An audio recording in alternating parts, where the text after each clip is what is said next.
Assalamualaikum warahmatullahi wabarakatuh. Selamat pagi, selamat siang, dan selamat malam kepada Bapak Reza Fauzan sebagai dosen pengampu dari mata kuliah Rekayasa Perangkat Lunak dan kepada teman-teman sekalian. Saya sendiri dari kelompok Metode Incremental Ahmad Imam Nawawi. Pada kesempatan kali ini, saya akan mempresentasikan mengenai metode incremental atau biasa disebut incremental method dalam pengembangan perangkat lunak. Di era perkembangan teknologi informasi yang pesat ini, perangkat lunak menjadi kebutuhan penting di berbagai sektor, tidak hanya sebagai alat hitung, tetapi juga sebagai pendukung pengambilan keputusan.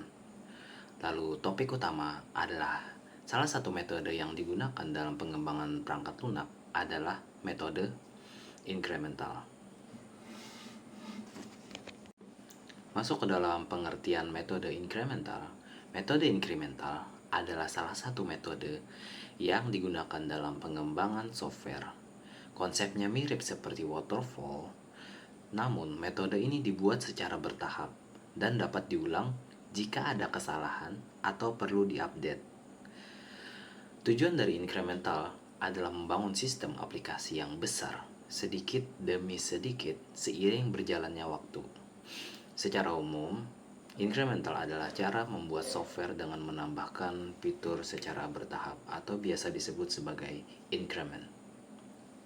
Lalu model ini merupakan gabungan antara model sequential linear yang diterapkan secara berulang dengan pendekatan prototype interaktif.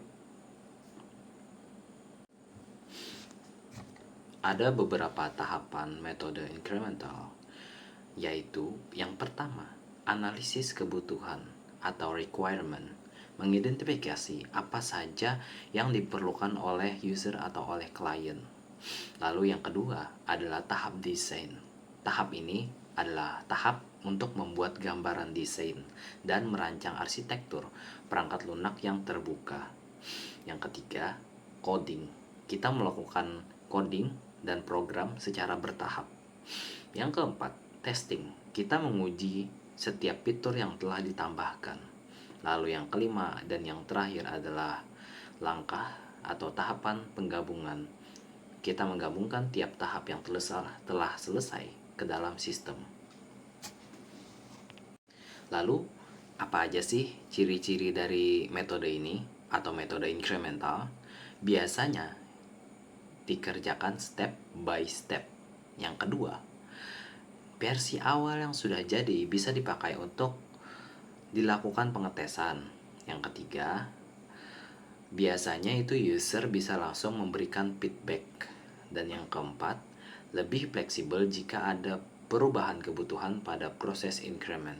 Dan yang kelima dan yang terakhir adalah setiap hasil tahap dapat dipakai meskipun belum 100% selesai. Masuk ke dalam slide kelebihan dan kekurangan. Kita akan memberikan paparan apa saja kelebihan dan kekurangan dari metode ini. Yang pertama, dari kelebihan. Kelebihan yang pertama yaitu bisa rilis lebih cepat.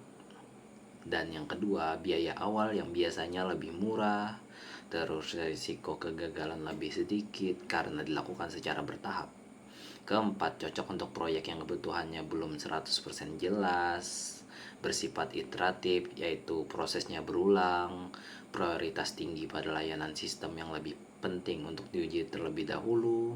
7. Cocok jika jumlah anggota tim pengembang terbatas.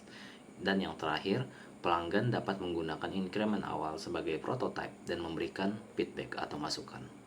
Masuk ke dalam kekurangan dari metode ini, yaitu kekurangannya adalah pertama, dibutuhkan manajemen waktu dan pengaturan jadwal yang bagus. 2. Disulit dilakukan jika sistem yang dibuat terlalu kompleks. 3. Ada ketergantungan antar proses increment, yang mana hasil increment selanjutnya itu bergantung pada hasil increment sebelumnya. Keempat, setiap increment itu harus relatif kecil, misalnya tidak lebih dari 20.000 baris kode. Dan yang kelima, sulit dalam menentukan kebutuhan pengguna agar sesuai dengan ukuran increment yang tepat. Dan yang terakhir, dibutuhkan waktu yang lebih panjang untuk menyelesaikan seluruh produk hingga benar-benar lengkap atau benar-benar jadi. Masuk dalam slide perbandingan dengan metode lain, yaitu jika dibandingkan dengan waterfall, adalah metode yang langsung selesai tanpa harus banyak perubahan. Jika dibandingkan dengan spiral atau spiral, itu fokus ke analisis resiko seperti teknis, biaya, dan lain-lain. Dan incremental ini cocok untuk sistem yang penting jadi terlebih dahulu. Baru nanti dilakukan penambahan fitur secara bertahap. Lalu untuk kesimpulan dari metode incremental ini adalah metode incremental ini sangat cocok untuk sistem yang keperluannya belum jelas, belum 100% jelas. Bisa dipakai langsung dan juga fleksibel dalam melakukan perubahan apabila diperlukan. Meskipun demikian, metode ini memerlukan manajemen yang rapi. Resiko kegagalan proyek secara keseluruhan menjadi lebih kecil karena sifatnya yang iteratif dan fokus pada pengiriman produk operasional di setiap tahap. Sekian presentasi dari kelompok kami, yaitu kelompok incremental method yang saya bawakan sendiri.